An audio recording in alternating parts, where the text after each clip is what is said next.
Hello everybody, नमस्कार। उम्मीद है आप सब अच्छे होंगे, मज़े में होंगे। अच्छा, आज का दिन शुरू करने से पहले मैं आपको हेलो एवरीबॉडी, नमस्कार। उम्मीद है आप सब अच्छे होंगे, मज़े में होंगे। अच्छा, आज का ये एनालिसिस शुरू करने से पहले मैं आप सभी को ढेर सारी शुभकामनाएं देना चाहता हूँ। ईद की, ईद उल फितर है आज। ईद मुबारक हो सबको, और आप अपना ख्याल रखिएगा, ठीक है। इन केस भाई अगर कहीं से सेवई का व्यवस्था हो जाए तो खिला दीजिएगा सेवई। मुंह मीठा कर सकते हैं आप लोग। Once again wishing you happy Eid ul Fitr और ढेर सारी शुभकामनाएं आप सभी को। आगे बढ़ते हैं हम अपने टू डू लिस्ट के पेज पे। टू डू लिस्ट के पेज पे आज है सीडी ऑफलाइन क्लासेस, जो कि मैंने कल भी जिक्र किया था। संवाद के बारे में आप लोगों को बता चुका हूं। ये ऑफलाइन ये एक यूट्यूब लाइव है जो कि मैं लेने वाला हूं कल 4 मई को। व्हाट इज डे 1 एडवांटेज, ये बहुत इंपॉर्टेंट है। थोड़ा सा भी अगर आप कंफ्यूज हैं यूपीएससी को लेके, अगर आप कॉलेज एस्पिरेंट नहीं, कॉलेज में पढ़ते हैं और यूपीएससी के एस्पिरेंट हैं, तो आप इस वीडियो को जरूर देखिए। Either you are in first year, second year, third year, या फुल टाइम प्रिपरेशन अभी जस्ट शुरू किए हैं, तो tomorrow 5 PM will see you live, ठीक है। नेक्स्ट, मैंने बता रखा है आपको कि अगर आप दिल्ली एनसीआर में रहते हैं तो प्लीज आप हमारे ऑफिस आ सकते हैं। हमारी ऑफलाइन क्लासेस शुरू हो गई है, जून 3rd वीक से शुरू होगी, लेकिन आप अभी विजिट कर सकते हैं 1-to-1 मेंटरशिप के लिए। आपको पता चल जाएगा कि भाई क्या प्रोग्राम्स होने वाले हैं। अगर आपको अपने मेंटर से बात करनी है तो आप आ सकते हैं, ठीक है।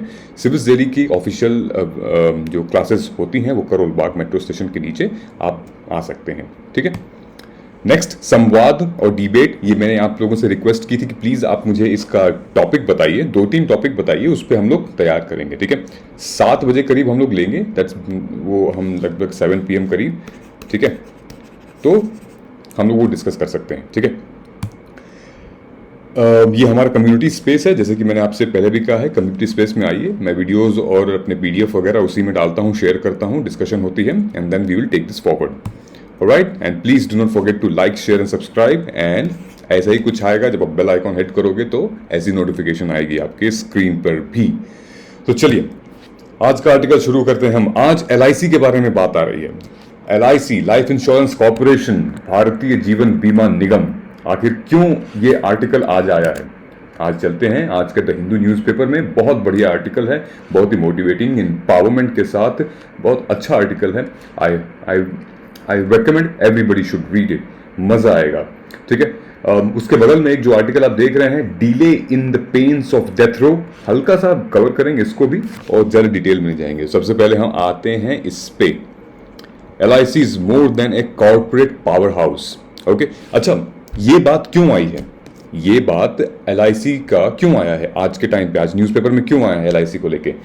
इसलिए क्योंकि कल से LIC को IPO में ऑफर किया जा रहा है, कि इनिशियल पब्लिक ऑफरिंग में किया जा रहा है, खोल दिया जाएगा सारे द्वार इसके, यानी कि आप भी अब इन्वेस्ट कर सकते हैं LIC में, ठीक है। ये एक बॉम्बे स्टॉक एक्सचेंज और नेशनल स्टॉक एक्सचेंज में लिस्ट हो जाएगी कल से, जहां पे आप लिस्ट तो है ही ऑलरेडी, बस IPO खुल जाएगा और आप निवेश कर सकते हैं इसमें, पैसा आप इसमें इन्वेस्ट कर सकते हैं। ओके, सो इसी वजह से आज ये आर्टिकल आया है। तो दो चीजें हैं, हमें ये जानना है कि भाई LIC ऑलरेडी इतनी बड़ी पब्लिक फंडेड कंपनी है, मतलब गवर्नमेंट की एक कंपनी है, ऑर्गेनाइजेशन है, बहुत बड़ी ऑर्गेनाइजेशन है, जिसकी बिलियंस में कैपेसिटी है, नेटवर्थ है। तो आखिर गवर्नमेंट को इतनी बड़ी ऑर्गेनाइजेशन को क्यों IPO में उतारना पड़ रहा है? IPO का सीधा साधा मतलब यही है, किसी भी कंपनी को अगर पब्लिक से पैसा उठाना हो, ठीक है, स्टेज 4 इन्वेस्टमेंट होती है, किसी भी कंपनी को अगर पब्लिक से पैसा उठाना हो तो वो IPO में चले जाते हैं। जैसे आपने देखा होगा जोमेटो का हुआ है, जैसे आपने देखा होगा पेटीएम का हुआ है, कई सारे कंपनीज हैं जिनको भाई पब्लिक से पैसा उठाना होता है तो वो IPO में जाते हैं। LIC को क्यों जाना पड़ रहा है, क्या नीड पड़ गई है गवर्नमेंट को, ये आप मुझे कमेंट करके बता सकते हैं। मीनवाइल हम चलते हैं इसके डिटेलिंग में। तो चलिए दोस्तों, हम ये समझते हैं कि भाई ये जो कंसेप्ट है ये इंपॉर्टेंट है, ये हमारे GS पेपर 3 से रिलेटेड है, GS पेपर 1 से रिलेटेड है। कैपिटल मार्केट, डिसइन्वेस्टमेंट, एम्प्लॉयमेंट, यानी कि किसकी एम्प्लॉयमेंट, विमेन एम्पावरमेंट से भी रिलेटेड क्वेश्चन है। तो मजा आएगा आज के आर्टिकल में, आइए समझते हैं। LIC के बारे में ये मैंने कुछ इम्पॉर्टेंट चीज़ें मेंशन की हुई हैं यहाँ पे, आप इसको देख सकते हैं। ठीक है, about LIC and its significance. LIC कब फॉर्म हुई थी? 1956 में 1956 में पार्लियामेंट्री एक्ट के थ्रू LIC का एस्टैब्लिशमेंट हुआ था। It is fully owned by the central government of India and governed by the life Insurance corporation act of 1956। ठीक है, it has the highest market share in the life insurance segment in India. लगभग 70% of market share है इसका life insurance sector में। इतनी बड़ी बड़ी कंपनियां आ चुकी हैं इंश्योरेंस सेक्टर में। भारत में भी लगभग 24-25 ऐसी कंपनीज हैं, प्राइवेट कंपनीज हैं, जो कि बहुत बड़े लेवल पे हैं, लेकिन अभी भी उसके आने के बाद भी LIC का जो वर्चस्व है, जो डोमिनेंसी है, वो अभी भी मेंटेन है, बरकरार है। LIC policy holder enjoys sovereign guarantee, संप्रभुता, एक गारंटी उनको मिलती है under section 37 of the act, that the sum assured and the bonus declared. This has been one of the main selling point of LIC, कि जैसे उनकी maturity पूरी होती है टर्म से, उससे पहले उनको इंटरेस्ट भी मिल सकता है। ठीक है, जैसे आप देख रहे हो LIC 5% जो है सरप्लस देती है गवर्नमेंट को and balances 95% to policy holder. ठीक है, अच्छा ये आप देख लीजिएगा, मैं बहुत ज़्यादा डिटेल में नहीं जा रहा हूँ, आज का जो टॉपिक है वो कुछ दूसरा है। ठीक, LIC लगभग 51% स्टेक हो करती है IDBI बैंक में, जिसके थ्रू ये जा रही है अब IPO में भी। ठीक है, और LIC is the biggest institutional investor in Indian equity market.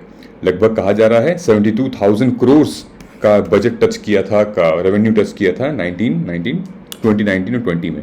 तो भाई क्या जरूरत आखिर आ पड़ी कि गवर्नमेंट इसको IPO में डाल रही है, गवर्नमेंट इसको पैसा इकट्ठा, मतलब गवर्नमेंट इससे पैसा इकट्ठा करना चाहती है जनता से। इस बात को अगर हम यही छोड़ें तो सबसे इंपॉर्टेंट चीज हम आइए ये समझते हैं कि LIC की स्थापना क्यों जरूरत आम पड़ी थी, क्या था रीजन। सो आइए हम चलते हैं आज के आर्टिकल पे।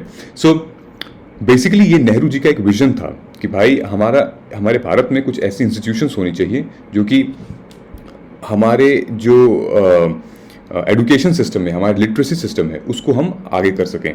हम सबको पता है दोस्तों, जब भारत आज़ाद हुआ था ब्रिटिश हुकूमत से, तो हमारी पॉपुलेशन बहुत ज़्यादा थी उस टाइम पे, और हमारी लिटरेसी लेवल 12% थी। हमारी इकोनॉमी लगभग 2 से 3% उस टाइम पे GDP हुआ करती थी। बहुत ही पुअर कंट्री थी जब ब्रिटिश ने हमें छोड़ के गए थे, तो बहुत ही बेकार हालत थी।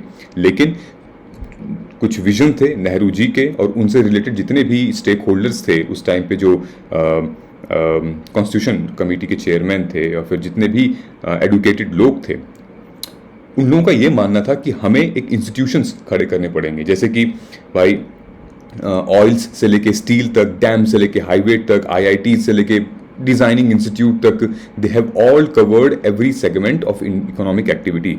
तो नेहरू जी का ये जो मॉडल था वो अनडाउटली एक्चुअली इंडिया का सबसे ज़बरदस्त मॉडल था, और ये देन है उस टाइम की कि आज हम बेनिफिट उठा पा रहे हैं इसकी। अगर LIC की स्थापना नहीं हुई होती उस टाइम पे, तो गवर्नमेंट आज के टाइम पे फंड इकट्ठा इसके बेसिस पे नहीं कर पाती। ठीक है, so LIC has been a remarkable institution created in the early of the free India. तो जैसे कि इस आर्टिकल में ऑलरेडी मेंशन किया हुआ है कि 1947 में India with a population of 345 million per capita income, जिसकी 200-250 रुपये इनकम थी एक आदमी की महीने की, लिटरेसी रेट 12% था, was the poorest country in the world. Even amidst such environment and deprivation and low income, Nehru felt the importance of social security and need for promoting culture of insurance. Right, so Nehru ji socialist थे, समाजवाद थे नेहरू जी, वो सबको पता है। तो इनको ये नीड आई और इन्होंने एक बढ़िया इंस्टीट्यूशन को स्थापना किया, and that was the born of the idea of state run insurance corporation, जिसका नाम दिया गया LIC। स्टैब्लिश सितंबर 1, 1956 में इसकी स्थापना हुई थी। ठीक है, तो बैकग्राउंड समझ में आ गया था कि कैसे स्थापना हुई इसकी। अब आइए आगे चलते हैं। So basically LIC has steadily grown in the past 6 decades. पिछले 60 सालों में लगभग अच्छा खासा LIC ग्रो किया है। Over 290 million policy holder, 1 million में 10 लाख, तो इमेजिन कर सकते हैं कितने मिलियन पॉलिसी होल्डर्स होंगे, with an asset evaluation of 38 lakh crore. देख सकते हैं 550 बिलियन की एसेट इवैल्यूएशन है LIC की। It ranks one of the largest insurance company in the world, yet when LIC celebrated its 60th anniversary in 2017, LIC ने अपनी जो बिगेस्ट उसकी अचीवमेंट थी उसने वो मेंशन नहीं किया, हाईलाइट नहीं किया। वो क्या थी? वो ये थी कि उस टाइम पे 1960s 1970s पे सबसे बड़ी एम्प्लॉयमेंट वाली कंपनी थी, ढेरों सारे लोगों को employment the irrespective of their caste, creed, gender and education. कितनी बड़ी बात थी। अब आइए समझते हैं कि कैसे किया इन्होंने। तो इनिशिएटिव फॉर वुमेन्स के अंदर हम आते हैं। ये जो टॉपिक है वो GS1 का भी एक टॉपिक है, GS3 का भी एक टॉपिक है कि भाई एम्प्लॉयमेंट, वुमेन एम्पावरमेंट, ठीक है, creation of jobs. So thousands of women become LIC agent in 1950s and 60s। मुझे याद है मेरी मदर की, मेरी मम्मी की फ्रेंड, हम छोटे थे तो मेरी मम्मी की एक फ्रेंड हुआ करती हैं, अभी भी हैं, जो उस टाइम पे मतलब हम लोग बात कर रहे हैं 2000 की या 2001-2-3 की। उस टाइम पे भाई वो आती थी, पॉलिसी अपना बात चित करती थी। LIC का कार्ड हुआ करता था या बैच हुआ करता था, जैसे आप देख रहे हो ये लेडीज़ हैं, ये महिलाएं हैं, इनके पास ये बैचेस हैं, यहाँ पे कार्ड है, वो हुआ करता था। उनके पास भी एक हुआ करता था बैच। तो वो आके अपना पॉलिसी बता के लोग पॉलिसी लेते थे, चले जाते थे। सो बेसिकली मैं यहाँ क्या कहना चाह रहा हूँ, मैं यहाँ ये कहना चाह रहा हूँ कि उस टाइम पे टेक्नोलॉजी नहीं थी। उस टाइम पे हर सबके पास मोबाइल भी नहीं था, ना लैपटॉप था, भाई कुछ नहीं था। टेलीफोन भी एक रेयरली किसी घर में हुआ करता था। तो आप सोचिए उस टाइम पे क्या पॉलिसी और क्या ऑर्गेनाइजेशन स्ट्रक्चर होगा, क्या लीडरशिप स्टाइल होगी कि विमेंस को, और जितने भी छोटे छोटे डिस्ट्रिक्ट में, हर शहर में एक एम्पावरमेंट इंश्योर की गई थी, not only for womens but every field. But womens की जो एम्पावरमेंट वाली इनिशिएटिव है वो इसलिए महत्वता रखती है क्योंकि ये 60s-70s की बात हो रही है। तब तक तो हमारा सोसाइटी और थोड़ा ज़्यादा ही पैट्रियार्कल था, थोड़ा सा भी लिबरल हुआ है थोड़ा सा, लेकिन उस टाइम पे तो और भी ज़्यादा कंजर्वेटिव था, ट्रेडिशनल माइंडसेट था, पैट्रियार्कल था। Having said that, it was very commendable job on the part of LIC that they have recruited, that they have employed such amazing people irrespective of their class, creed, gender and their education qualification. और mostly ये लोग कौन थे? Mostly ये लोग house wives थे। Mostly ये लोग थे जो कि हाई स्कूल भी पास नहीं थे। मोस्टली ये लोग ये थे कि भाई इंटर भी पास नहीं थे, लेकिन ये लोग एजेंट बने थे LIC के, ये लोग आर्म्स बने थे LIC के, ये लोग इतने बड़ी ऑर्गेनाइजेशन को रन करने के लिए, सक्सेसफुली रन करने के लिए सबसे स्ट्रॉन्ग पिलर बने थे आगे चल के। ठीक है, so this was the period before the arrival of digital technologies and mobile phones, right? A very few household had landlines and these women had to sell the policy through personal contact. ठीक है, yet most of them did not have the marketing experience. भाई कोई experience थोड़ी था। आज ना MBA है, आज आप बड़े एक्सपीरियंस डिजिटल मार्केटिंग है और MBA कर रहे हैं, आप पता नहीं क्या क्या कर रहे हैं, तब जाके आपके पास मार्केटिंग स्किल आती है। बट उस टाइम पे nobody had, right? Nobody had. Yet LIC was able to create a vast army of motivational agent and inspiring stories emerged from them. ठीक है, इनफैक्ट भारत के इतिहास में एक माइलस्टोन अचीव किया गया है कि भाई इंश्योरेंस इंडस्ट्री में एक ऐसी इंडस्ट्री है कि भाई बिना किसी ट्रेनिंग के, बिना किसी बहुत ही ऑर्गेनाइज्ड इंफ्रास्ट्रक्चर के इतना बड़ा अचीवमेंट कर देना। ठीक है, ये पूरा प्राइवेट कंपनीज को अच्छे खासा टक्कर देती थी। जब 1991 में LPG रिफॉर्म्स आए थे, 1991 में लिबरलाइजेशन, प्राइवेटाइजेशन एंड ग्लोबलाइजेशन, जब मार्केट ओपन हुआ था तो लगभग बहुत सारी ऐसी कंपनीज थी, इंश्योरेंस कंपनीज, जो कि इंडिया के अंदर आई और इंडिया में भी कई सारी कंपनीज खड़ी हुई। ठीक है, जैसे बूपा हो गया, आई थिंक बिरला हो गया, कई सारी ऐसी कंपनीज थी जो कि फॉरेन इन्वेस्टमेंट के साथ वो खड़ी हुई इंडिया में, लेकिन उनका मार्केट शेयर अभी भी आज की डेट में भी कम है और LIC का अभी भी बहुत ज़्यादा है। ठीक है, today there are 24 private players in life insurance space and many of them have foreign collaboration, लेकिन LIC remains a colossus capturing 75% of life insurance business in the country. इसका जो सेटलमेंट क्लेम है ऑलमोस्ट आप 100% लगा लीजिए। ठीक है, जहाँ पे और भी जो इसके कॉम्पिटिटर हैं, कॉम्पिटिटर भी नहीं कह सकते हैं, जो अन्य इंश्योरेंस कंपनियां हैं जिनकी सेटलमेंट क्लेम है वो 84% है। ठीक है, सेटलमेंट क्लेम मतलब यही होता है कि अगर भाई आप पॉलिसी ले रखे हैं और उसके अगेंस्ट में आप उसको मतलब क्लेम करना चाहते हैं तो वो कितने जल्दी मिल रहा है आपको, और मिल रहा है भी कि नहीं मिल रहा है आपको। सो ये होता है परसेंटेज का। तो LIC का लाइक 100% है ऑलमोस्ट। ठीक है. So many of them were women who chose a career that is essentially suitable for women's personality and talent. Okay, their success is spreading the value of insurance is unimaginable. बहुत सारी ऐसी success stories हैं दोस्तों इस situation में, इस journey में, कि लोग इंस्पायर होते हैं काम करने के लिए. ठीक है. दूसरी बात, जो उषा सांगवान है, who was the first women director, managing director बनी Life Insurance Corporation of India मतलब LIC की, उन्होंने इस इनिशिएटिव को बताया as one of the great social experiment of the time. उस टाइम पे एक बहुत बड़ा सामाजिक मतलब एक्सपेरिमेंट हुआ करता था कि भाई LIC उस टाइम पे बिल्कुल रॉ टैलेंट को उठा के गांव देहात से, शहर, छोटे शहर से उठा के और उसको बिल्कुल मैच्योर प्रोफेशनल बना देना. टाइम से घर जाना, टिफिन लेके जाना, कैसे बात करना है, क्या बेचना है, क्या बोलना है, ये एक धीरे धीरे उस जॉब के जर्नी में लोग सीखते गए. Right. So LIC had an innovative reward scheme for agents. कुछ ऐसे भी स्कीम्स थे, इंसेंटिव्स थे कि भाई आप इतना टारगेट अचीव करो आपको प्रमोशन होगा, आप इतना टारगेट अचीव करो आपको और पैसा मिलेगा. तो इस इनिशिएटिव, इस स्कीम के चलते लोग हायरार्की में बहुत ऊपर पहुंचते गए और कुछ लोग तो चेयरमैन और कुछ लोग तो मैनेजर के क्लब तक पहुंचे उस एरिया के, उस सिटी के, उस टाउन के, उस स्टेट के. ठीक है. So this is very very important. ये बहुत अच्छी केस स्टडी होनी चाहिए किसी भी मैनेजमेंट इंस्टीट्यूशन की. अभी हम वहां पे भी आएंगे. सो जहां पे हम बात कर रहे हैं माइलस्टोन अचीव को लेके, वहीं पे अब हम बात करेंगे पॉलिसीज फोकस्ड ऑन सेविंग. सो जब हम पॉलिसीज फोकस्ड ऑन सेविंग की बात करते हैं तो in a country of a vast population, Bharat में जहाँ पे गरीबी भी उतनी ही है.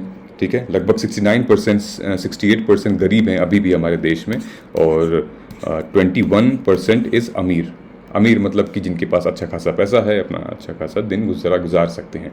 सो in a country of vast poverty and low income, LIC recognized from the beginning that it cannot sell insurance as a risk on premature death. ठीक है. इसलिए LIC ने कुछ दूसरी पॉलिसी अपनाई जो कि बिल्कुल सामाजिक है. जैसे कि आप पैसा सेव करिए अपने बेटी की शादी के लिए, आप पैसा सेव करिए अपने बच्चों के एजुकेशन के लिए. ठीक है. ये कुछ ऐसे सामाजिक सोशल प्रॉब्लम्स हैं जिनसे आज भी लोग जूझते हैं. आज भी लोग पैसे इकट्ठा करते हैं क्योंकि ये नोशन है. राइट. ये हमारी सोसाइटी का एक नोशन है कि आज भी लोग वो पैसे इकट्ठा करना चाहते हैं बच्चों के पढ़ाई के लिए, उनके शिक्षा के लिए, शादी के लिए इकट्ठा करते हैं. तो LIC ने बिल्कुल इस सोसाइटल बैरियर्स को कम करने के लिए उस टाइम पे 60-70s में इंश्योरेंस स्कीम लेके आई थी, and which was the core value of Indian society. Right. और इस वजह से लोगों ने बहुत इन्वेस्ट किया. 10-10, 15-15 सालों में लोगों को अच्छे रिटर्न्स मिलने लगे और एक अच्छी जमा पूंजी इकट्ठा होने लगी, लोगों का ट्रस्ट बिल्ड होने लगा. ठीक है. So these policy also insured that a part of premium was paid return at regular intervals before the maturity period. Okay. और ये LIC की आज भी एक SOP है. ठीक है. ये आज भी इसका बेस्ट SOP है जिसकी वजह से लोग इसको खरीदते हैं. प्रोवाइडिंग लिक्विडिटी फॉर इमरजेंसीज भी ये प्रोवाइड करती है. ठीक है. So LIC also deferred from its new generation competitors in marketing style and culture. While जो प्राइवेट प्लेयर्स हैं वो भाई टेक्नोलॉजी वाले मार्केटिंग को कैप्चर करते हैं, लेकिन LIC अभी भी वो people to people centric approach हो, ये सबसे बेस्ट मार्केटिंग है. Word of mouth marketing is one of the best marketing. जैसे कि कहा गया था कि LIC में सबसे पहले जो एजेंट्स थे उनको ये इंश्योर करना था कि आप अपने रिलेटिव्स को, आप अपने फ्रेंड्स को सेल करिए. इससे बढ़िया वर्ड ऑफ माउथ मार्केटिंग नहीं हो सकती है. ठीक है. आप एक को बताएंगे, एक दूसरे को बताएगा, वो फिर चेन चलती जाएगी. Right. So this is how the LIC ग्रू. जब प्रधानमंत्री नरेंद्र मोदी जी ने 2014 में प्रधानमंत्री जनधन योजना लॉन्च की थी, ये आप इमेज देख सकते हैं यहाँ पे. ठीक है. बहुत बड़ा बढ़ा चढ़ाकर इन्होंने ये योजना को लॉन्च की थी. इस योजना जब ये लॉन्च हुई थी तो ये एक फाइनेंशियल इंक्लूजन को कवर करने के लिए लगभग 300 मिलियंस रूरल पॉपुलेशन को इंक्लूड था इसमें बेसिकली. ठीक है. लेकिन उसी समय पे LIC जो है वो रूरल पॉपुलेशन में ही 200 मिलियन लोगों को पॉलिसीज बेच चुका था, पॉलिसीज दे चुका था. ऑलराइट. सो इसका मतलब ये है कि जब 200 मिलियन लोगों के पास पॉलिसीज थी, मतलब कि उस टाइम पे लोगों के पास अकाउंट्स भी तो होंगे ना, 200 मिलियन अकाउंट्स भी होंगे. तो मोदी जी का ये जो कहना था कि भाई 2014 में इन्होंने 300 मिलियन लगभग ये बेनिफिशरीज थे, मतलब कि 300 मिलियन अकाउंट खुलवाए थे रूरल पॉपुलेशन के। तो ऑलरेडी यहाँ से मदद मिल गई थी इनको, तो 100 million is like the easy था गवर्नमेंट के लिए। हालांकि पूरा क्रेडिट लिया गया था यहाँ पे बीजेपी गवर्नमेंट के द्वारा, लेकिन LIC played a great role in helping the Pradhan Mantri Jan Dhan योजना। ठीक है, नेक्स्ट जो आता है वो इनफैक्ट जो LIC का लोगो भी आप देख सकते हो बैकग्राउंड में, बिल्कुल ऐसे है, वो आम और दिए के साथ है, तो वो एक सोशल इम्पैक्ट क्रिएट करता है। ठीक है, विच implicitly explain you that the two hands protecting a flame, and it focuses on India's rural population and has a powerful impact on जो भी सामान्य जिंदगी में बहुत पावरफुल इम्पैक्ट लाता है। दूसरी चीज़ हम यहाँ बात करेंगे कि भाई जो LIC की establishment in itself is unique organization among India's public sector, लेकिन इस यूनिक ऑर्गेनाइजेशन को भी रिकॉग्निशन बहुत कम मिली हुई है आज के टाइम पे भी। ठीक है, तो जब हम अब आते हैं स्किल इंडिया मिशन पे। ठीक है, तो जब मोदी जी ने फिर से स्किल इंडिया मिशन का जो बात कही थी, तो जैसे ही वो स्किल इंडिया मिशन की बात कही, वैसे ही इंडिया से और विदेश से, बाहर से भी बहुत सारे ऐसे प्लेयर्स आ गए कि भाई हम इसमें इन्वेस्ट करेंगे, हम एंटरप्रेन्योर बनेंगे, हम आत्मनिर्भर बनेंगे, हम जो क्रिएटिविटी है हम वो यूज़ करेंगे। ठीक है, लेकिन भारत की जो सबसे बड़ी पब्लिक सेक्टर कंपनी है, जिसकी नेटवर्थ इतनी बड़ी है, जो इंश्योरेंस सेक्टर में अभी भी इतनी डोमिनेंट है, जिसने वुमेन एम्पावरमेंट दिया, जिसने लोगों को एम्प्लॉयमेंट दी, जिसने बिना टेक्नोलॉजी के रिमोट एरियाज में वो जाके अकाउंट्स खुलवाए और लोगों को मदद की, और सबसे बड़ी चीज़ की सोसाइटल वैल्यूज़ को उसने अपहेल्ड रखा, जैसे कि किसी के शादी के लिए, किसी के पढ़ाई के लिए, किसी के सेविंग्स के लिए। तो ये अपने आप में एक बहुत बड़ी इंस्टीट्यूशन है, लर्निंग इंस्टीट्यूशन है। ठीक है, लोग इससे सीख सकते हैं। And skill India, I think कि LIC को बहुत बड़े लेवल पे एक रिकॉग्निशन मिलनी चाहिए स्किल इंडिया के बेसिस पे, कि this has been from the 60s and 70s। So it is over 1 million strong agents provide case studies that touches real India. ये एक ऐसा ट्रेजर है, realization of situation that can form the basis of strong skilling mission. इस पूरे के पूरे जो system है स्किल इंडिया मिशन का, ऐसी इनक्रेडिबल स्टोरीज सुनने को मिलती हैं कि आपको इनफैक्ट ज़रूरत नहीं कि बाहर के किसी कंट्री से आप इसकी एक्सप्लेनेशन ले सकें। केस स्टडी अगर आपको समझनी है मार्केटिंग की, तो आप LIC को देखिए, उनके एजेंट्स को देखिए, उनके लाइफ चेंजिंग एक्सपीरियंस को देखिए। इनफैक्ट जो मैनेजमेंट गुरु हैं CK प्रहलाद, उन्होंने ये ऑब्जर्व भी किया था कि भाई ये जो केस स्टडीज़ हैं, this should be one of this part of this syllabus of management schools in India, और वो रिप्लेस करें फॉरेन यूनिवर्सिटीज़ के केस स्टडीज़ को। रहना तो आपको यहीं पे है और यहीं की चीज़ों से आप यहीं पढ़ रहे हो, तो क्यों ना आप यहीं की चीज़ों से आप सीखो। ठीक है, सो LIC की जो ट्रेनिंग प्रोग्राम है, with its mix of online education and real life case studies, offer the best model for India's skill development program। मैं तो ये कहता हूँ LIC के साथ साथ अगर आप थोड़ा सा प्राइवेट में भी चले जाओ, अमूल में भी आप चले जाओ, तो is going to be amazing. They have changed lives, they have changed the entire thinking process. पूरा सोसाइटी को, अब जो सोसाइटल बैरियर्स थे उनको कैसे उन्होंने तोड़ा, कैसे आगे बढ़े पॉजिटिव डायरेक्शन में। सो LIC is now at the transformational movement. Its listing on the bourse should lift LIC to be part of the elite group in the corporate community। बात यही आ रही है कि जो LIC को IPO में लिस्ट करना, फिर धीरे धीरे वो एक कॉर्पोरेट कम्युनिटी में आने वाली है, लेकिन हमें ये इंश्योर करना पड़ेगा कि LIC भाई एक कॉर्पोरेट से भी कहीं ज़्यादा है। ठीक है, so nation must not forget that the LIC was built on sweat and tears, pain and sacrifice of ordinary Indians. It is these democratic credential that remains LIC's most valuable asset। तो अगर हम गणतंत्र की भी बात करें, democratic की भी बात करें, तो सबसे ज़बरदस्त कंसेप्ट हमें देखने को मिलता है LIC में भी। एक इंडिविजुअलिटी, सोवरेनिटी, ऑटोनॉमी देखने को मिलती है, और एक freedom of free and speech and expression भी देखने को मिलता है कि in fact everybody dead to participate, everybody got an opportunity to work for India, to work for life insurance company, for the society, for the betterment of their life. Alright, so ये आज का पूरा केस स्टडी था इसके ऊपर। और last but not the least, that in India, education is more actually to find a means of job than a process to actually acquire knowledge. लोग पढ़ाई इसलिए भी करते हैं, इसलिए ही करते हैं एक्चुअली कि नौकरी मिल जाए, इसलिए बहुत कम लोग सोचते हैं कि हमें कुछ ज्ञान मिलेगा.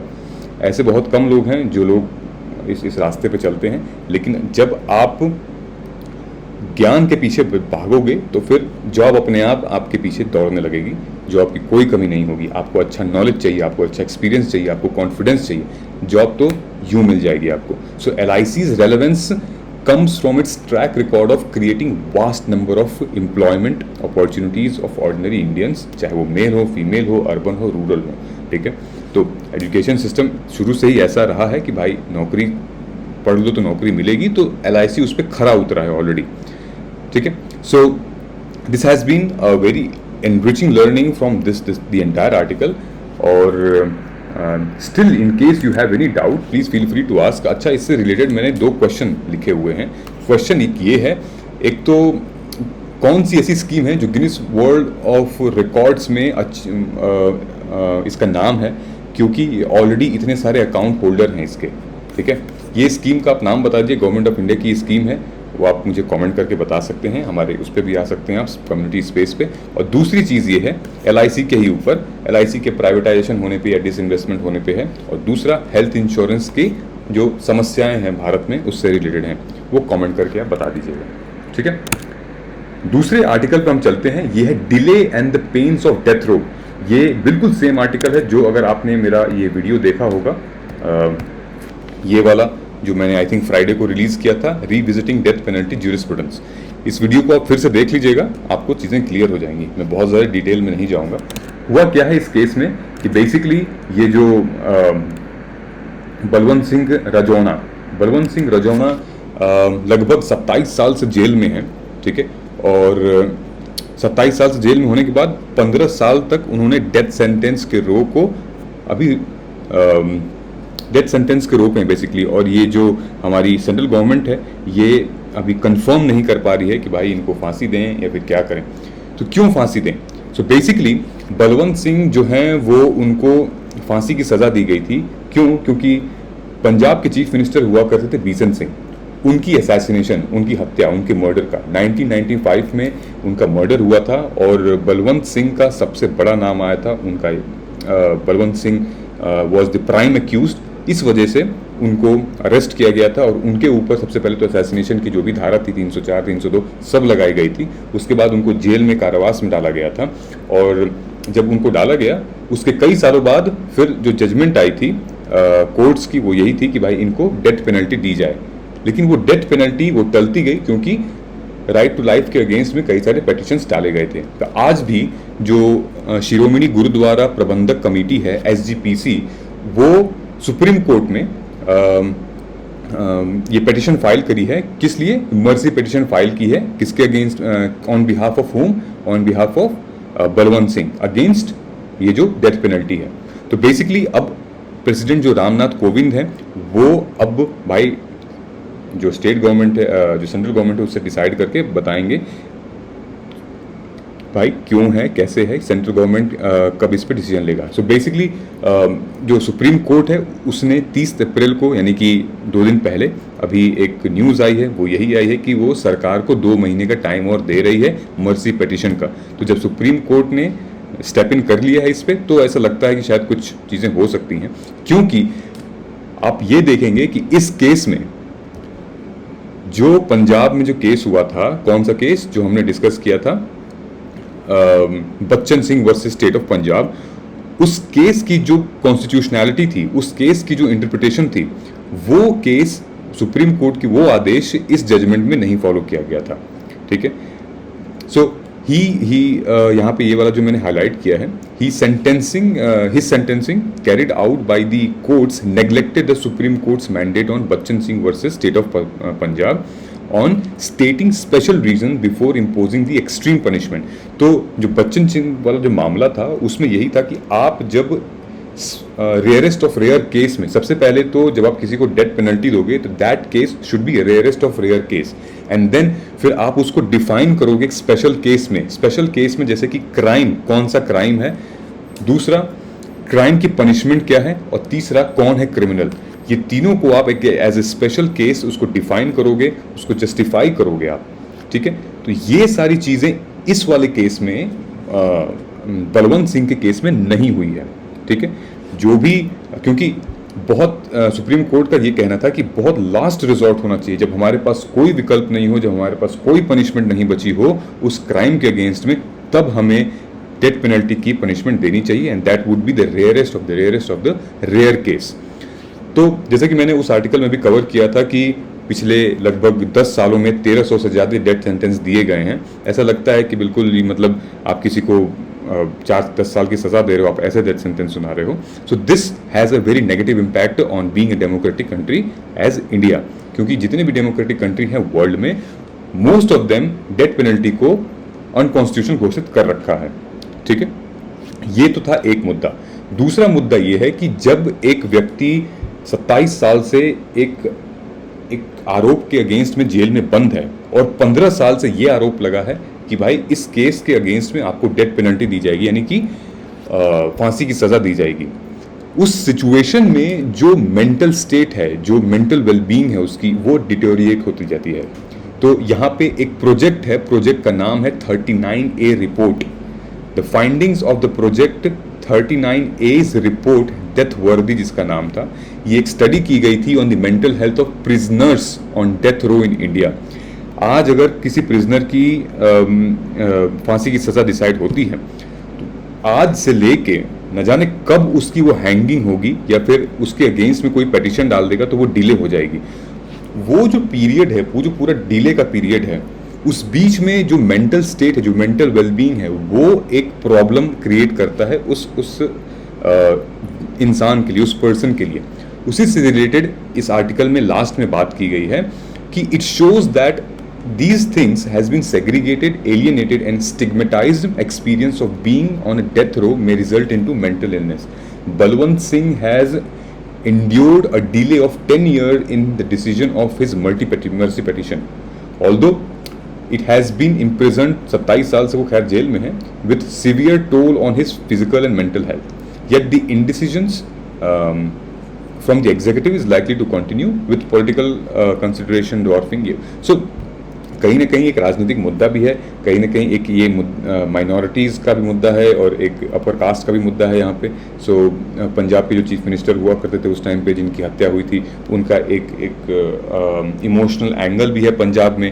और बलवंत सिंह जो कि कहना था जिनका कि भाई जो चीफ मिनिस्टर थे वो कई सारे सिखों को गायब करने का और कई सारे सिखों को पुलिस कस्टडी के अंदर मरवाने का उनका इल्ज़ाम लगा हुआ था, ये भी एक एंगल है।